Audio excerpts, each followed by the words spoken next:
Isika Moibi, Isika Moibi, Isika Moibi, Kotenete, Lolalawa, Babo Mabiso, Fatiga Bayoka, Isika Moibi. Deko kwanza za orgueillé. Déjà Isidore kwanza kwa futa biso bo na biso aliko pesa biso te. Alie misolo ya bapandi sango. Isidore kwanza futa biso mbongo na biso ya musala ya tiju. Toboy image ya francophonie à la ternie.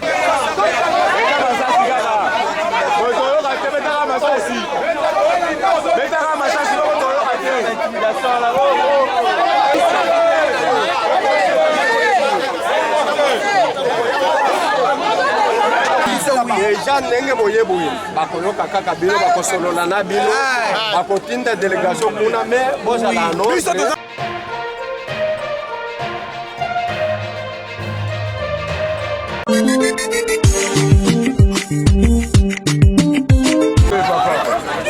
On a travaillé pendant 10 jours et que messieurs Isidore ne nous dit pas la vérité sur notre argent.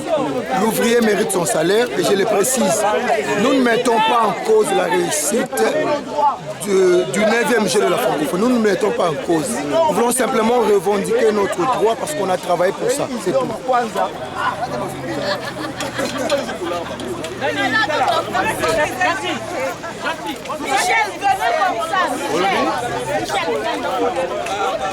Déjà Isidore kwanza kwa futa biso bo na biso aliko pesa biso te alinga sali réputation ya Fati Beton.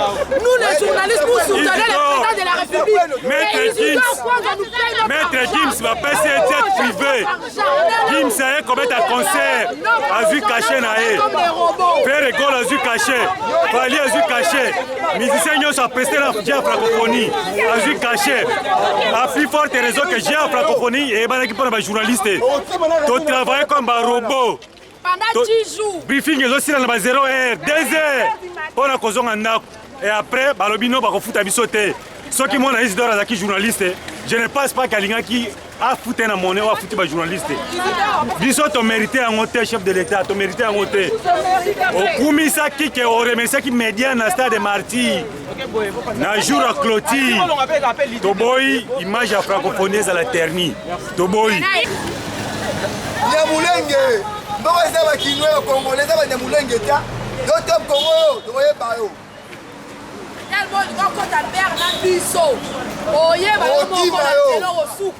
Renseignement, seulement nous voulons revendiquer notre mbongo na biso c'est mbongo na biso mbongo na biso.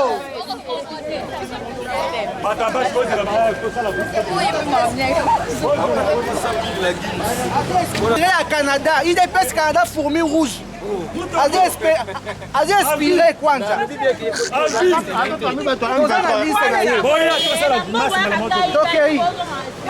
Isidore kwanza futa biso mbongo na biso ya musala ya tiju. Tolobi ke biso to na liste na yo te. Mais ton travail pendant 10 jours comme un robot. Alie misolo ya bapandi sango. L'effort du chef de l'État par rapport à cet événement. Le chef de l'État a fait l'essentiel, il y a commémoration chez la francophonie. Et nous, étant médias national, nous avons fait la couverture pendant 10 jours de Lali Libanda. Nous avons même risqué nos vies pour ça. Et moi, je me suis fait même agresser à 2 h du matin quand j'ai rentré chez moi pour la Maramouya francophonie. Mais en fin de compte, on n'est pas libéré, on n'a pas été satisfait. C'est pour cela que Kende voir les autorités pour qu'on nous trouve la solution par rapport à notre accréditation. C'est par rapport à ça. Oui.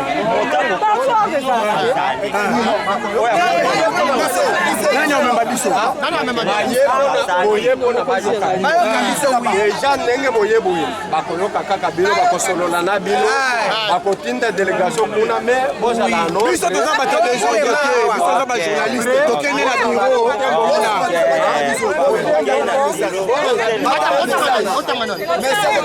biso toza bato des ordres te ça c'est la presse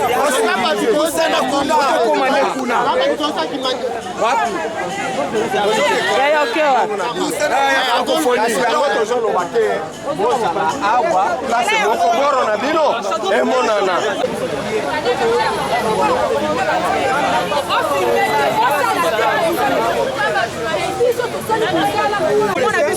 ti toza inutile mais na mosala oyo totravaille pendant jour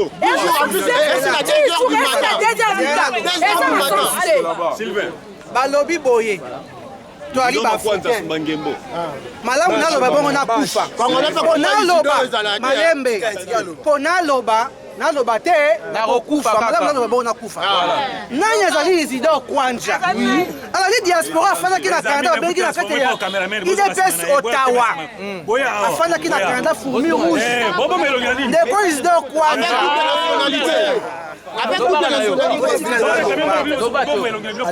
ndeko Kwanja awuta IDPS Canada vela mokonzi abengi ngai oyebi ngano alobela ngo voilà naloba yango à chaque fois que facteur clé du développement pour une nation ou soit pour un pays c'est l'amour du prochain soki na domaine na biso tozangi obengi bolingo ok musika te le 9e jeu de la francophonie ezalaki réussite totale mais à quelques minutes bayekolakisa bato mitema mabe bato bafanda pendant 10 jours butu tolala ya libanda et surtout eloko esalanga mpasi bafemme mariée mais tolala libanda mpo na réussite ya eloko oyo mbongo ebima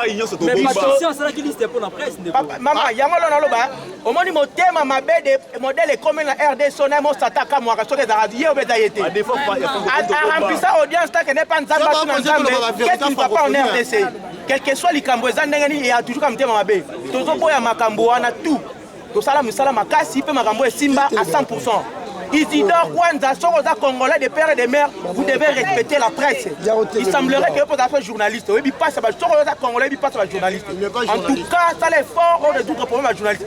L'Icamounion, c'est toujours une solution. Ça l'effort, sur la journaliste, régler la solution à l'amiable. C'est ça ma contribution.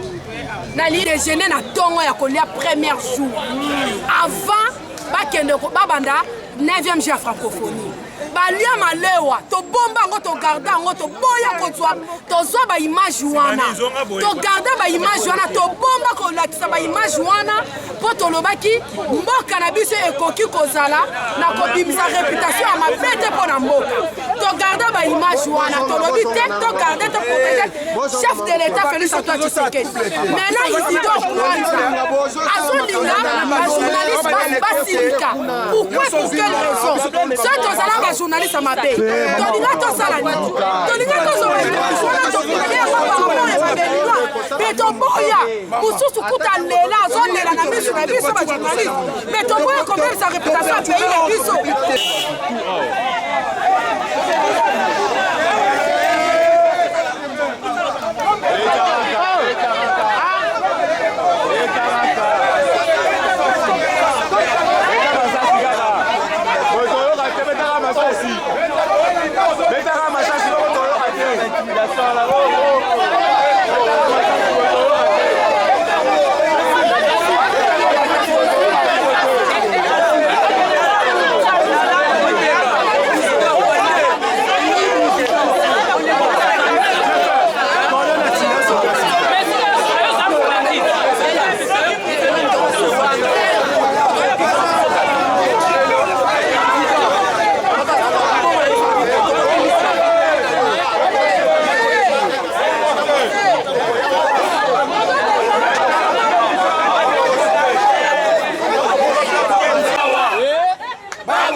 Awa toye ko semer des orgues te.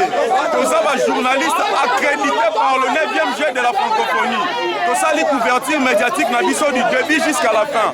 On a même risqué nos vies. Nous savons bien qu'une accréditation, ça aura déjà engagement entre la personne qui accréditée et concerné à Makambu. Alors vous nous avez accrédité pour passer sur ma badge. Que là, les Libanais, tu vas 2 heures, 3 heures. Mais jusqu'à présent, on n'est pas servi. Pendant qu'il y avait des presses étrangères, où à l'étranger, il y a une couverture médiatique, il y a pas un pays hôte. Pour le moment, 9e francophonie. On a fait ça. D'ailleurs, il y avait des magouilles depuis la remise à ma badge, l'accréditation. Ils ont cherché à magouiller les histoires, mais Dieu n'a pas accepté cela. On a réussi nos badges pour chercher comment à faire le travail, servir la nation, comme le disait le président de la République. Mais malheureusement, et ça a mis bon moté. On n'est pas du tout d'accord. Boyoka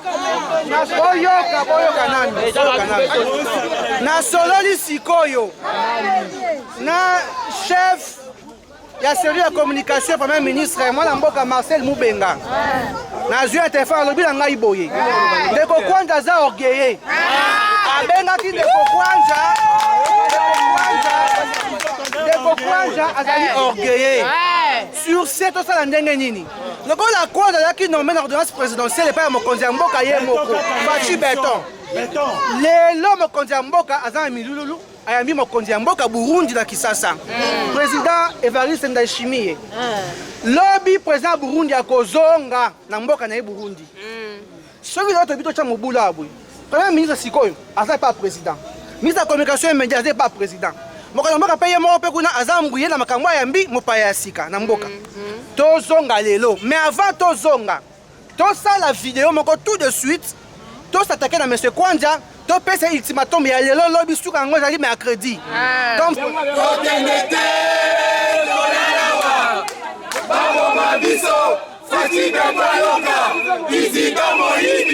République démocratique du Congo, mémo de journalistes nationaux accrédités au 9e jeu de la francophonie.